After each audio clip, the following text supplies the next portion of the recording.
নমস্কার বন্ধুরা, welcome to ইউনিকন। তো গাইস, এই ভিডিওতে আমরা কথা বলবো আইপিএল 2024 এর প্রথম ম্যাচ চেন্নাই সুপার কিংস বনাম রয়্যাল চ্যালেঞ্জার্স ব্যাঙ্গালোর ম্যাচ নিয়ে। সেই ম্যাচের আমরা প্লেইং 11 প্রেডিকশন করব যে দুটো দলের জন্য বেস্ট প্লেইং 11 কি হতে পারে, এবং তার সঙ্গে সঙ্গে তোমরা যারা ড্রিম 11 বা ওই টাইপের কোনো অ্যাপে টিম বানাও তাদের জন্য একটা প্লেইং 11 দেবো। এবার সেই প্লেইং 11টা তোমাদেরকে একদম জিতিয়ে দেবে সেরকম কোনো গ্যারান্টি আমি দেবো না, বাট জাস্ট আমার প্রেডিকশন, তোমরা যদি কেউ ইউজ করতে চাও ইউজ করতে পারো, সিম্পল আমার প্রেডিকশন দেবো, ঠিক আছে? তো চলো যদি আমরা মেইন টপিকে যাই, সেখানে কিন্তু চেন্নাই সুপার কিংস বনাম রয়্যাল চ্যালেঞ্জার্স ব্যাঙ্গালোর একটা দুরন্ত ম্যাচ দিয়ে কিন্তু আইপিএল 2024 শুরু হতে চলেছে। একদিকে মহেন্দ্র সিং ধোনি, তো উল্টো দিকে বিরাট কোহলি। তো সেখানে যদি আমরা প্লেইং 11 এর কথা বলি, দুটো দল কিরকম প্লেইং 11 নিয়ে নামতে পারে। আই থিঙ্ক রয়্যাল চ্যালেঞ্জার্স ব্যাঙ্গালোরের প্লেইং 11টা এরকম হতে পারে, যেখানে ওপেন করবে বিরাট কোহলি, তার সঙ্গে ফ্যাফ ডু প্লেসি, তো সেই জায়গা নিয়ে কোনো সমস্যা নেই। দেন 3 নম্বর স্থানে কিন্তু খেলবে রজত পাটিদার, এবং 4 নম্বর স্থানে গ্লেন ম্যাক্সওয়েল। 5-এ খেলবে হচ্ছে ক্যামেরন গ্রিন। আই থিঙ্ক এটাই কিন্তু আরসিবির জন্য বেস্ট টপ 5 হতে পারে। মানে নিজেদের সেরা যারা ব্যাটসম্যান তারা যদি টপ 5-এ থাকে, তো সেটা আরসিবি টিমকে ডেফিনেটলি বেশি সুযোগ দেবে। এবং সেখানে ক্যামেরন গ্রিনকে মানে obviously as a finisher use করতে পারে 6 বা 7-এ, বাট আই থিঙ্ক ক্যামেরন গ্রিনকে 5-এ খেলালে সেটাই বেস্ট হবে। দেন 6 নম্বরে দীনেশ কার্তিক, 7 নম্বরে একজন ইন্ডিয়ান ব্যাটসম্যান যাকে কিন্তু RCB as a finisher use করতে পারে। সেখানে অপশন অনেকগুলো আছে, সুয়াস প্রভু দেশাই, সে কিন্তু বড় বড় শট মারতে পারে, তাকে ইউজ করতে পারে। অনুজ রাওয়াত অপশন হতে পারে, মাহিপাল লোমড়োরও কিন্তু অপশন হতে পারে। এই 3টে অপশন কিন্তু আরসিবির কাছে আছে। এটা সম্পূর্ণ আরসিবি ম্যানেজমেন্টের উপর ডিপেন্ড করছে যে ভারতীয় ব্যাটসম্যান হিসেবে তারা কাকে খেলাবে সেটা। দেন যদি আমরা বোলারদের কথা বলি, তো সেখানে 8 নম্বর স্থানে Karan Sharma, as a spinner, prime spinner হয়তো সেই খেলবে। দেন 9, 10, 11 তিনজন ফাস্ট বোলার হয়তো খেলবে, সেখানে ভারতীয় ফাস্ট বোলার হিসেবে ডেফিনেটলি মোহাম্মদ সিরাজ তো খেলবেই। সিরাজের পাশে আরেকজন ভারতীয় ফাস্ট বোলার কি হয়, সেটা আকাশদীপ নাকি ইয়াস দয়াল, সেটা একটা দেখার বিষয় হবে। তবে যেহেতু আকাশদীপ রিসেন্টলি ভারতীয় টিমেও খেলেছে, ভালো খেলছে, তো সেখানে মেবি কিন্তু আকাশদীপ সেখানে ইয়াস দয়ালের আগে সুযোগ পেয়ে যেতে পারে। আর বিদেশি ফাস্ট বোলার হিসেবেও কে চয়েস হবে সেটাও কিন্তু ম্যানেজমেন্টের উপর ডিপেন্ড করছে, ফার্গুসন নাকি আলজানি জোসেফ নাকি রিশ টবলি। তবে যেটা মানে চিপকের মাঠ, সেখানে কিন্তু তোমার আলজানি জোসেফ বা ফার্গুসন তারা এফেক্টিভ হতে পারে, এবং রিসেন্ট ফর্ম ওয়াইজ গেলে কিন্তু ফার্গুসন সে সুযোগ পেতে পারে। তো আই থিঙ্ক আরসিবির কিন্তু প্লেইং 11টা এরকমই হতে পারে। আর ইম্প্যাক্ট প্লেয়ার কি হবে, তো পার্টিকুলারলি এই ম্যাচটার জন্য যেহেতু খেলাটা হচ্ছে তোমার চিপকে, সেখানে হয়তো এক্সট্রা স্পিন অপশনের দরকার হবে, এবং আরসিবির যেহেতু স্পিন বোলিং অতটা ভালো নয়, তো আই থিঙ্ক মায়াঙ্ক ডাগারের মতো প্লেয়ারকে কিন্তু as a impact player RCB use করতে পারে, একটা এক্সট্রা স্পিন অপশন নিয়ে আসতে পারে করণ শর্মার পাশাপাশি। যদিও আই থিঙ্ক কিন্তু আরসিবির জন্য বল হাতে অ্যাজ এ স্পিনার সব থেকে বড় মানে দায়িত্ব হয়তো গ্লেন ম্যাক্সওয়েলের উপরই থাকতে চলেছে। গ্লেন ম্যাক্সওয়েলের উপর কিন্তু বড় দায়িত্ব থাকবে, সেটা অ্যাজ এ ব্যাটসম্যানও থাকবে, এবং অ্যাজ এ স্পিনার তাকেই হয়তো টিমের প্রাইম স্পিনার হিসেবে খেলতে হবে, সেই দায়িত্ব কিন্তু থাকবে। গ্লেন ম্যাক্সওয়েল কিন্তু রয়্যাল চ্যালেঞ্জার্স ব্যাঙ্গালোরের এই টিমটার মেন একটা বলতে পারো কি প্লেয়ার কিন্তু আইপিএল 2024 জন্য হতে চলেছে। তো সেখানে রয়্যাল চ্যালেঞ্জার্স ব্যাঙ্গালোরের প্লেইং 11 আই থিঙ্ক প্রথম ম্যাচে কিন্তু এরকমই হতে পারে, একটা আধটা চেঞ্জ হতে পারে, এবার বুঝতেই পারছো। বাকি তোমাদের মতে আরসিবির প্লেইং 11 কি হতে পারে কমেন্টে অবশ্যই জানিও। দেন সেকেন্ড আমরা যে টিম নিয়ে কথা বলবো সেটা হচ্ছে মহেন্দ্র সিং ধোনির Chennai Super Kings, defending champion. তো তারাও কিন্তু নিজেদের ঘরের মাঠে শুরু করছে, তো ডেফিনেটলি তাদের টিমেও কিন্তু কিছু সমস্যা আছে। পাথিরানার মতো প্লেয়ার অ্যাভেলেবেল নেই, সেটা একটা বড় সমস্যার কারণ। ডেভন কনওয়ে অ্যাভেলেবেল নেই। তো সেখানে চেন্নাই সুপার কিংস কিরকম দল নিয়ে নামবে, সেই জায়গায় I think Rituraj Gaikwad definitely open করবে, এবং তার পাশে কিন্তু ওপেন করতে পারে হচ্ছে তোমার রাচিন রবীন্দ্র। দেন 3 নম্বরে অজিঙ্ক্য রাহানে, 4 নম্বরে হচ্ছে ড্যারেল মিচেল, 5 নম্বরে শিবম দুবে। কোয়ালিটি একটা মিডল অর্ডার হয়ে যাচ্ছে। তো সেখানে কিন্তু টপ 5 আরসিবির মতো চেন্নাই সুপার কিংসেরও যথেষ্ট স্ট্রং, এবং সেখানে ফিনিশিং টাচ দেওয়ার জন্য কিন্তু 6 নম্বরে থাকবে রবীন্দ্র জাদেজা, এবং 7 নম্বরে কিন্তু ডেফিনেটলি থাকবে মহেন্দ্র সিং ধোনি। তো সেখানে কিন্তু টপ 7 হয়ে গেল। দেন কিন্তু আরো দুটো বোলিং অলরাউন্ডার চেন্নাই খেলাতে পারবে, যারা কিন্তু ব্যাটিং অর্ডারটাকে আরো স্ট্রং করবে, ফিনিশিং এ অপশন আরো বাড়াবে। সেখানে কিন্তু 8 নম্বর স্থানে শার্দুল ঠাকুর, এবং 9 নম্বর স্থানে কিন্তু দীপক চাহার, যেটা কিন্তু চেন্নাইয়ের ব্যাটিংকে আরো লম্বা করবে।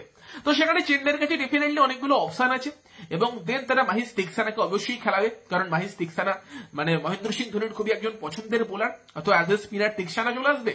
এবং সেক্ষেত্রে 11 নম্বরে কিন্তু তুষার দেশপান্ডে অথবা মুকেশ চৌধুরীর মধ্যে কেউ কিন্তু সুযোগ পেতে পারে, সেটা ডিপেন্ড করছে চেন্নাই কাকে খেলাবে। এবার লাস্ট ইয়ার তুষার দেশপান্ডে যেরকম খেলেছিল সেই হয়তো সুযোগ পেতে পারে। তো এটা কিন্তু হতে পারে চেন্নাই সুপার কিংস এর প্লেইং 11। বাট চেন্নাইয়ের ইম্প্যাক্ট প্লেয়ার কি হবে, সেখানে দেখো দেখবে তুমি যদি আমি যে প্লেইং 11টা বানিয়েছি সেখানে কিন্তু 3টে বিদেশি প্লেয়ার আছে। তবে I think Chennai Super Kings তারা কিন্তু ইম্প্যাক্ট প্লেয়ারটা এইভাবে চুজ করতে পারে, ধরো তারা ব্যাট করতে গিয়ে দেখলো যে পিচে তাদের যা মানে স্পিনার আছে রাচিন রবীন্দ্র, জাদেজা এবং তিকসানা তারাই কাজ চালিয়ে দিতে পারবে, একটা এক্সট্রা ফাস্ট বোলার লাগবে, সেক্ষেত্রে মুস্তাফিজুর রহমান তাকে অ্যাজ এ ইম্প্যাক্ট প্লেয়ার নিয়ে আসতে পারে। তবে যদি চেন্নাইয়ের মনে হয় যে একটা এক্সট্রা স্পিনার লাগবে, বা হয়তো মনে হলো যে আমাদের ব্যাটিং বিপর্যয় হচ্ছে, একটা এক্সট্রা ব্যাটসম্যান হলে ভালো হয়, অলরাউন্ডার টাইপের প্লেয়ার, সেক্ষেত্রে কিন্তু তোমার মঈন আলী অথবা মিচেল স্যান্ডার সেই টাইপের প্লেয়ারকেও নিয়ে আসতে পারে। তো সেক্ষেত্রে চেন্নাই যদি ওই টাইপের প্লেইং 11 নিয়ে যায়, তিনটে বিদেশি নিয়ে, সেক্ষেত্রে কিন্তু ইম্প্যাক্ট প্লেয়ারে তোমার মিচেল স্যান্ডার, মঈন আলী অথবা মুস্তাফিজুরের মধ্যে যে কোনো কাউকে ইউজ করতে পারে পরিস্থিতি দেখে। এমনিতে যদি নর্মালি চিপকে যেরকম স্লো টার্নার পিচ হয় সেই টাইপের পিচ হলে কিন্তু মুস্তাফিজুরের আগে তোমার সুযোগ পেয়ে যেতে পারে হচ্ছে তোমার মিচেল স্যান্ডার অথবা মঈন আলী। যদিও মুস্তাফিজুরও স্লো পিচে ভালো বোলিং করতে পারে, তো সেক্ষেত্রে ডেফিনেটলি সেটা কিন্তু ডিপেন্ড করে থাকবে মহেন্দ্র সিং ধোনির ওপর। এবার ওভারঅল দুটো টিমের প্লেইং 11 কি হতে পারে সেই নিয়ে আলোচনা করলাম। এবার পার্টিকুলারলি চিপকের যেরকম পিচ হয় সেখানে চেন্নাইয়ের যে টিম আছে সেই টিমটা বেশি কমফোর্টেবল ফিল করবে, তবে আরসিবির টিমও স্ট্রং আছে, বাট ওভারঅল এই ম্যাচে হয়তো সিএসকে কিছুটা এক্সট্রা অ্যাডভান্টেজ নিয়ে নামবে। এবার যদি আমরা চলে যাই ড্রিম 11 প্রেডিকশন কি হতে পারে, কোন প্লেয়ারগুলোকে প্লেইং 11 তোমরা রাখতে পারো সেই নিয়ে। তো সেখানে দেখো normally first wicket keeper choice করার অপশন থাকবে, এবং উইকেট কিপার হিসেবে যেহেতু কর্ণের অপশনটা নেই, ধোনি অথবা দীনেশ কার্তিক এই দুজনের মধ্যে একজনকে চুজ করতে হবে, তোমাদের যাকে পছন্দ চুজ করতে পারো। আমি মহেন্দ্র সিং ধোনির সঙ্গে যাচ্ছি। ব্যাটসম্যানদের কথা বললে সেখানে আমি ঋতুরাজ গায়কোয়াড়কে চুজ করবো সিএসকে থেকে, দেন চুজ করবো হচ্ছে ড্যারেল মিচেলকে। ড্যারেল মিচেল যে টাইপের প্লেয়ার সে কিন্তু বড় হিট লাগাতে পারে, এবং দেন আরেকজন সিএসকে থেকে চুজ করবো সেটা হচ্ছে শিবম দুবেকে। উল্টো দিকে আরসিবি থেকে আমি যে দুটো ব্যাটসম্যানকে চুজ করছি, একজন হচ্ছে বিরাট কোহলি, একজন হচ্ছে রজত পাটিদার। তো কারণ কি আমি রজত পাটিদারকে চুজ করলাম, ফ্যাফ ডু প্লেসিকে চুজ করলাম না, বা শিবম দুবে অথবা ড্যারেল মিচেলের মতো প্লেয়ারকে চুজ করলাম? তার কারণটা হচ্ছে তোমার যেহেতু মানে পিচটা একটু স্লো পিচ হতে পারে, এবং সেই টাইপের পিচে রজত পাটিদার, শিবম দুবে বা ড্যারেল মিচেল টাইপের প্লেয়ার তারা স্পিন যেহেতু ভালো খেলে, তারা হয়তো বেশি এফেক্টিভ হতে পারে, সেই কারণেই চুজ করলাম। তো 5টা ব্যাটসম্যান আমি এদেরকে চুজ করেছি। বাকি অলরাউন্ডারদের কথা বলে সেখানে ডেফিনেটলি গ্লেন ম্যাক্সওয়েল তো থাকবেই আমার লিস্টে, তার পাশাপাশি জাদেজাও থাকবে, কোনো সন্দেহ নেই, এবং তার সঙ্গে সঙ্গে রাচিনের সঙ্গে আমি যাচ্ছি। রাচিনও কিন্তু কোয়ালিটি প্লেয়ার, এবং অ্যাজ এ ওপেনার সিএসকে এর জন্য সে এফেক্টিভ হতে পারে, রান করতে পারে, বলাতেও উইকেট নিতে পারে, তো আমি রাচিন রবীন্দ্রকেও রাখছি। ফলে কিন্তু আমার কাছে বোলার চয়েস করার অপশনটা কমে যাচ্ছে, দুটো বোলার চয়েস করার অপশন আছে।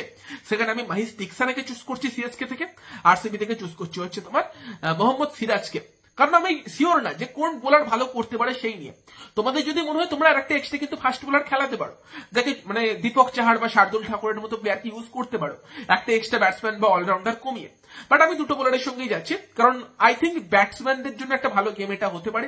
এবং যদি ক্যাপ্টেন ভাইস ক্যাপ্টেনের কথা বলো, আমি কিন্তু ক্যাপ্টেন চুজ করছি গ্লেন ম্যাক্সওয়েলকে, কারণটা আগেই বললাম যে গ্লেন ম্যাক্সওয়েল শুধু ব্যাট হাতে না, বল হাতেও কিন্তু আরসিবির জন্য ভীষণ এফেক্টিভ হতে পারে। আরসিবির জন্য মেন একটা কি প্লেয়ার কিন্তু গ্লেন ম্যাক্সওয়েল হবে। আর ভাইস ক্যাপ্টেন হিসেবে আমি চুজ করছি হচ্ছে তোমার ড্যারেল মিচেলকে। এবার কেন ড্যারেল মিচেলকে আমি চুজ করছি, তার কারণ হচ্ছে যে আরসিবির বোলিং এর কথা বললে মিডিল ওভারে কিন্তু আরসিবি বোলাররা স্ট্রাগল করতে পারে। আরসিবি নতুন বলে ভালো বোলিং করবে, বাট মিডিলে মার খেতে পারে, এবং সেই জায়গাতেই ড্যারেল মিচেল কিন্তু সেটার একটা ভালো ফায়দা তুলতে পারে, এবং ভালো স্পিন হিটার, বড় শট মারতে পারে। সেই জন্য আমি ড্যারেল মিচেলের সঙ্গে যাচ্ছি। শিবম দুবের নামটাও ভাবছিলাম, তো সেখানে তোমরা শিবম দুবেকেও চাইলে কিন্তু ভাইস ক্যাপ্টেন করতে পারো। তো আমার কিন্তু ড্রিম 11 প্রেডিকশন এটাই থাকছে, আমার টিম এটা, ক্যাপ্টেন ভাইস ক্যাপ্টেন এই দুজনকেই চুজ করেছি। বাকি তোমাদের অন্যরকম মনে হলে চুজ করতে পারো, আমি কোনো গ্যারান্টি নিচ্ছি না। তো সেখানে তোমাদের মতে এই প্রথম ম্যাচে সিএসকে বনাম আরসিবি ম্যাচে কারা এগিয়ে আছে, এবং তোমাদের মতে দুটো দলের বেস্ট প্লেইং 11 কি হতে পারে কমেন্টে অবশ্যই জানিও। যদি ভিডিওটা ভালো লাগে ভিডিওটাকে লাইক করে দিও, শেয়ার করে দিও, আমাদের চ্যানেলে প্রথমবার এলে আমাদের চ্যানেলটিকে সাবস্ক্রাইব করে তার পাশের বেল আইকনটাকে অন করে দিও। তো চলো গাইস, এই ভিডিওতে এই পর্যন্তই, বাই বাই।